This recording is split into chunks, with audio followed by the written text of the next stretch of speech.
One of the concerns that we have in Oranga Tamariki from PSA membership point of view is, and it won't be a surprise to many people out there, is our serious capacity workload issues, particularly in the care and protection space. Not so much in other parts of the business, particularly youth justice, where intake into the youth justice area is really dependent on policing policy. So if you get a really positive response of police divert more young people away from criminal processing, it has a positive impact on caseloads. But unfortunately, that doesn't seem to happen in the care and protection space, which is sort of like intake can be everything that you can possibly imagine, and always there's new social malaise or concerns or issues that emerge that generate concern and materialises reports of concern into Oranga Tamariki. And of course, one of the problems that we have in that care and protection space, for a variety of reasons, is vacancies for social workers. You know, like your association, my association, our association, we have like 3,500 members. You know, do you have a view on that? Like, why is it so difficult for Oranga Tamariki to recruit care and protection social workers? I think the recruitment of social workers across the board is difficult. It's the pay equity settlement, great for the people that got it, but that's led to some of these more experienced social workers moving out of NGOs and into Oranga Tamariki, not necessarily into care and protection, because they've got families to feed, they've got mortgages to pay, they've got the groceries to buy, and all of the things that people have to do in life. So it becomes much more attractive. But then the NGO sector is struggling to recruit as well, and they struggle to recruit because of low pay rates by comparison. Oranga Tamariki, and particularly care and protection, I think struggles because the reputation out there amongst the profession is that it isn't a particularly good place to work because of the high caseloads, because of what gets presented in the media. And I think it's really unfortunate that social workers from Oranga Tamariki, and particularly care and protection, get such bad media portrayal. It just, I think, scares people off. And yet there are some people in their organisation, I would say probably most of them, are doing a really good job against some really difficult circumstances. But the media still portray the social workers as the bad ones. It's the social workers' fault if the child was uplifted when it doesn't appear to be needed to be uplifted, or if the child dies at the hands of its caregivers and the social worker is not perceived to have been in and intervened and stopped that happening. So it's rather than looking at the systemic issues that generate levels of child abuse in this country, it's really focused on the social workers. And I think there's a huge opportunity to be talking about the things that sit behind our levels of child abuse and child death. So it seems like you're kind of damned if you don't, damned if you don't, a little bit. I've heard you use this expression, compassion fatigue, and I am concerned that condition might be pretty prevalent in our care and protection workforce who are overburdened. Have you got any comment on that? Yes, care and protection, compassion fatigue is a recognised condition. It actually was established in Tennessee, in the veterinary school there, and they developed a school of veterinary social work specifically to work in veterinary settings. And it grows out of people being exposed to high levels of physical and emotional abuse and trauma. And what happens is that people become deadened. They lose their ability to be compassionate. They lose their ability to engage. They just close down, put their heads down, I just need to get this done. And so it's done without the kind of relational empathy and feeling that is so core to social work practice. And that leads to people often doing their job less than adequately, or making poor judgments, which end up in the media hands as social workers are no good and they're doing a bad job. So it's really important, I think, that compassion fatigue is recognised when care and protection social workers are seeing the impact of abused children, physically abused children who may never recover from head injuries or broken bones or burnt bodies or the emotional trauma almost on a daily basis. And if that's not attended to, you just end up compounding the compassion fatigue and it becomes just too difficult. So I think it's something that fits in the health and safety realm as well, that if it's a real health and safety issue that needs to be grappled with by Oranga Tamariki. We're very interested in that because the union believes that employers do have a responsibility to have safe workplaces, and in our view that includes emotional and psychological safety. And you know, it's quite a complex area, but one of the things that I'm concerned about is that if we have capacity issues that may be contributing to compassion fatigue, and then perhaps decisions that aren't as they should have been, there is also consequences potentially now when we're moving into a registration regime where there's a higher standard of accountability. I'm concerned, like it's when you think about all those variables, it's not really stacking up as an attractive place to work. And you know, do you have any insight or suggestions, you know, for Oranga Tamariki, how we can actually combat compassion fatigue, combat the negative media stuff to actually keep people buoyed? Combating the negative media is incredibly difficult because the media often don't want the good news story. They want the dramatic, they want the click-throughs.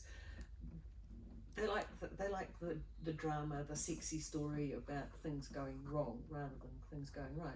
And we have been doing day in the life of a social worker stories for quite some time now, and we've done one with a staff member from Oranga Tamariki, and we'd like to do more, and we're aiming in collaboration with Oranga Tamariki to do one a month if we can get people coming through.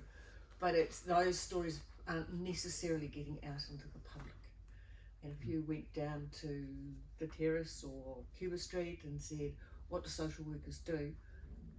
I'd almost bet my last dollar that the most of them would say they take kids.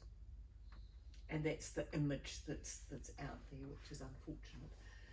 So I think there's strategies around working within the system, and I do meet and engage with a number of people at the DCE level, and those are the sort of issues that we talk about a lot and what can be done.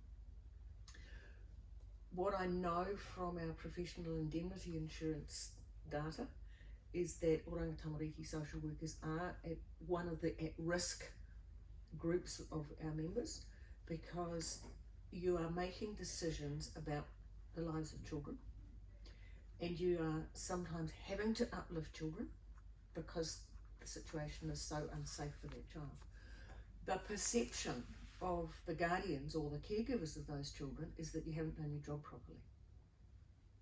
And so that opens the way to making a complaint to Oranga Tamariki. Over the years, since 2009, in conversation with the registration board, a number of those reports of poor practice to the registration board by caregivers of kids that have come into Oranga Tamariki care is that the social worker has done what a reasonable person would expect a social worker to do. Nonetheless, having a complaint about your practice made to SWRB is incredibly stressful, and you need huge support through that. So part of the professional indemnity program is that we provide EAP for people who have had a complaint made about their practice. So I think complaints can be in two parts: perceptions about poor practice and actual poor practice. And so there are social workers who should be reported to the registration board because their practice is not up to the mark. There are others who get reported because of a perception of poor practice, and in fact, as I say, at that initial triage screening, it's often found that they've done what a social worker should do. Okay, what about the issues if you're a registered social worker, which is a requirement, but you're working alongside other people who are supporting children and families who aren't registered?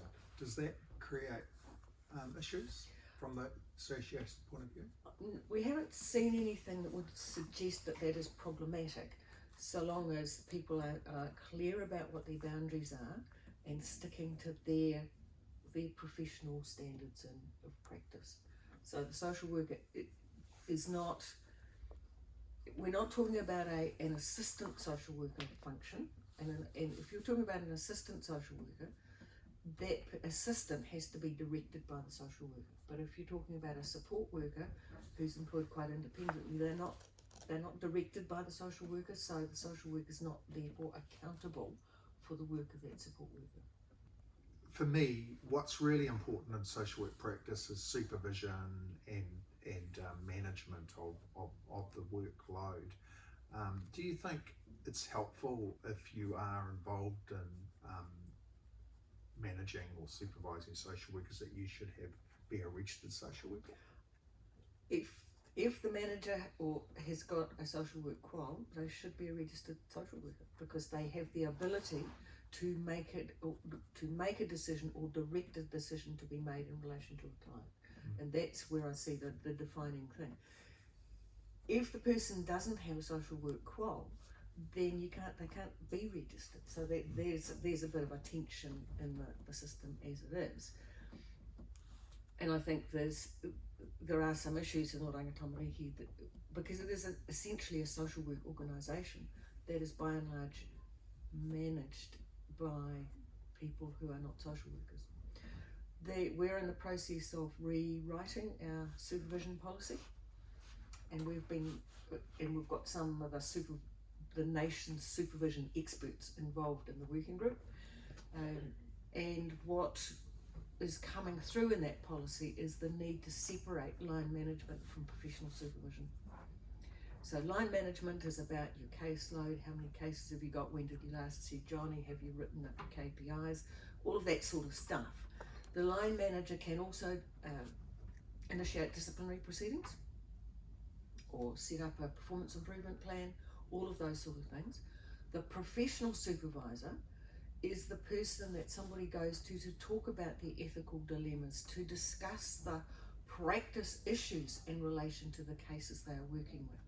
So it becomes a contradiction in terms to be having those ethical and dilemma discussions with your line manager, who could then say, well, you're not practicing appropriately, we need to put you on a performance plan.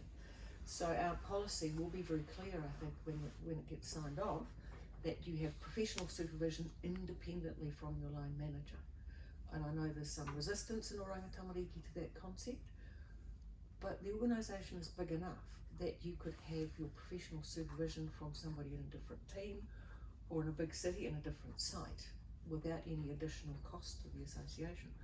And one of the things that the Ombudsman identified in his report was that in the vast majority of cases that he looked at, there was no evidence that the social worker had professional supervision where they could explore those ethical issues and practice issues safely and independently.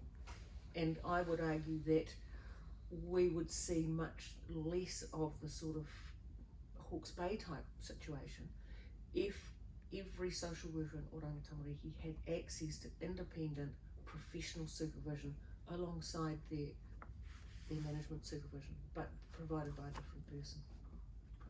Well, that's encouraging. I'm also aware that ANZASW is working with Oranga Tamariki on some of our internal cultural issues like bullying, harassment, discrimination. But so in your view, is Oranga Tamariki open to the perspective of the ANZASW? I think sometimes they struggle with the perspective the professional body brings, but the fact that we are being asked to be part of a number of initiatives, I think, is really positive. So I meet regularly with Grant Bennett, the Chief Social Worker. I'm part of the working group that is establishing a confidential phone line, and we've been asked to be involved in some of the initiatives around implementing the practice framework. So I think all strength to Oranga Tamariki that they have invited the professional body in, and I think that's a positive. Hopefully we can help them develop systems that are conducive for good social work practice. Well, that sounds very promising, and let's hope that you can involve them in your supervision review, because I think that the points that you've made about supervision resonate very strongly with our social workers, and it's not a new message that I've heard, and it's something that has to be picked up. So thanks, Lucy, for sharing your thoughts, and kia ora koutou to everybody. Be safe out there.